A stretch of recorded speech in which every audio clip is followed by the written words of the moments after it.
to the trouble that you end up having tomorrow. Right. And to me, it seems like there's no imminent threat from these folks in this part of the world. We trade with them for the resources that we need, albeit less so these days. And it's probably just a good idea just to get out of that section of the world and let those folks sort it out themselves and come to the equilibrium that they need to come to in order to succeed. Mm-hmm.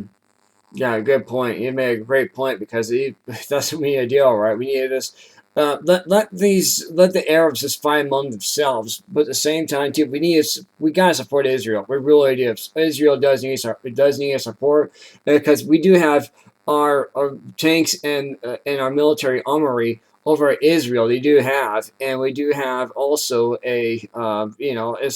it's like they're our ally. We have bases all around the world, as you know, with American troops. Why not help Israel out? If we're going to help our nations, why not? And also secure the oil that we have over there too, as well. That belongs to us. That's the United States soil. So we should. Why does ISIS?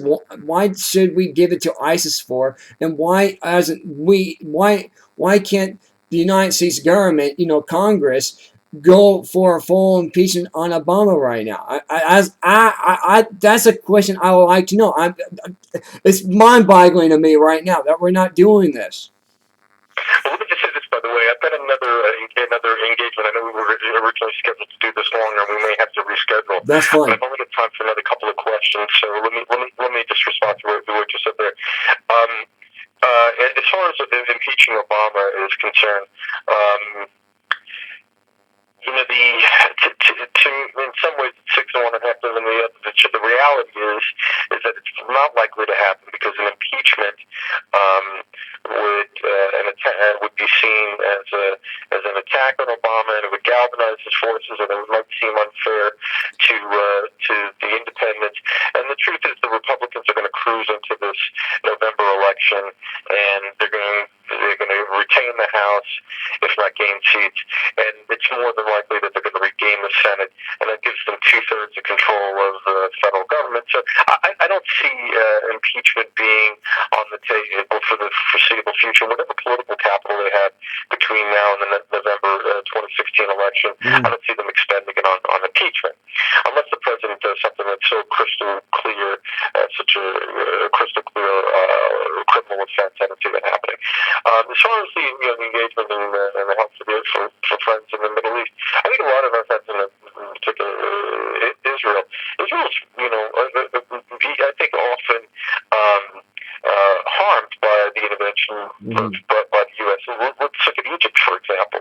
The U.S. had been arming Mubarak to the teeth for decades, and when Mubarak was deposed, all of a sudden now you had a heavily armed Egypt hostile to Israel, and the relationship with Israel, sharing a border with the country.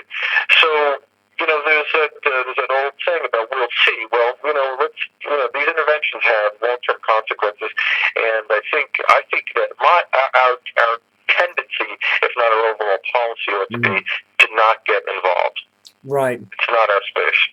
Right. I'm sorry, but Israel has been displayed many times. Israel is more than capable of handling itself. Right. Yeah, they are. But we do need to support them, though. We really do, and that's one thing that this president has no idea. We're trying to lead from behind. He cannot do that. That's what we're doing right now. We're leading from behind. We cannot do that. We cannot say we're gonna.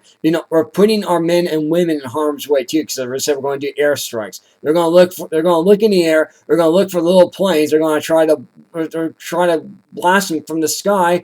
I don't like that. I don't like that we're telling the enemy that we're going to go over there and do airstrikes. It's like telling a criminal, okay, here's a weapon. Go ahead and commit crime with it. It's basically what we're doing. We're doing the same darn thing. We're giving handouts to the criminals. Basically, is what we're doing.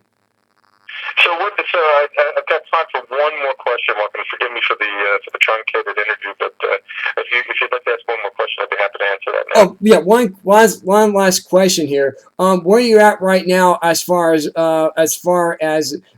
where people can find you? Number one, number two, and also where's the status on what's your polls like right now? I know it's kind of early right now, but what are the people saying to you? How much support are you getting, and how much momentum you're building up too as well for your campaign?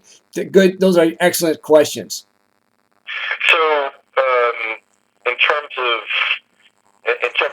the second question was about support. What was the first question again? Well, first question was where people can find you. Oh yeah, sure. It's the tough thing. JohnDennisForCongress.com. It's John Dennis with John with an H and Dennis with two N's. JohnDennisForCongress.com. This is a campaign that we run to win. It's a tough race. Yes, it is. Republicans I'm representing the Republicans in the district, and we're a small percentage of the district, but we're out campaigning, doing events every day, and try to win as many votes as possible. I have to say there is Pelosi lives in kind of a protective bubble here in San Francisco, where folks are very defensive about her. But we have a new resource now because local media doesn't give us a ton of attention and a ton of support. But we have a new way of reaching out to Republican voters. It's very inexpensive, and it gives us a direct line, not just to Republican voters, but to all voters in San Francisco. And I feel like we're going to be able to tell the real story of Nancy Pelosi over the next 45 days. Oh, great. We'll have you back then. We'll have you back for sure. Thank you so much for your time. I know you got another event to go to. That's okay. We'll have you back again very soon here. So we'll do a follow-up next month with you. Is that be okay next month? Yeah, sure. Let me know. Okay, great. Thank you so much, John Dennis. We'll give you a call next month. Thank you again for your time. Thanks, Mark. You take care. Bye-bye.